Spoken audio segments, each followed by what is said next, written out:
Like good news, but to the people of downtown Franklin, Tennessee, it's bad news, and they want the church to leave town. The story at 6.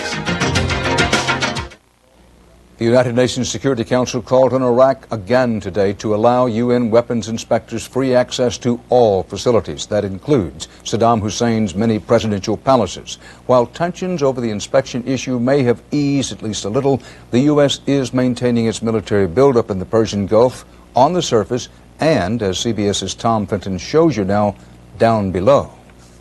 All stations count, proceeding D. Beneath the Persian Gulf, an American submarine is poised to receive the order to strike Iraq if it tries to shoot down an American U-2.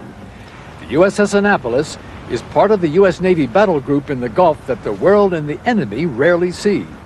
This fast attack sub can not only hunt and sink ships and other submarines, it also collects intelligence, conducts surveillance, but above all, it could be used to launch cruise missile attacks against Iraq and do all of this underwater, undetected. It's that element of stealth that makes submarines so lethal. We know where all the surface ships are, and we can tell where all the airplanes are, but is there a submarine out there that's the threat? And so that's what we bring into the battle group scenario. Even the battle group's own warships are frequently caught by surprise in the sub's crosshairs. But it's not the torpedoes, armed and ready in the tubes, that make the Annapolis a threat to Iraq. It's the Tomahawk cruise missiles loaded behind a maze of hydraulic pipes in the business end of the sub. The crew of this nuclear-powered submarine works like a well-oiled machine. Dive! Dive! They have to rely on one another because they work in an unforgiving environment. A fire on board a submerged sub could be a catastrophe. Fire main is pressurized. They drill endlessly, and now they know it may be for real. You're out here doing your job, and then all of a sudden, boom, here's where we got to go. There's something coming up. There's a world situation. But the world in which the men of the Annapolis live is an incredibly small one. It's 360 feet, 33 feet wide, and that's our world. And it hasn't closed in on me yet. Most of that world is taken up by weapons and machinery. Men get the small spaces in between. Some of them even sleep beneath the torpedoes. You can stick your stuff in here, which it keeps your belongings in.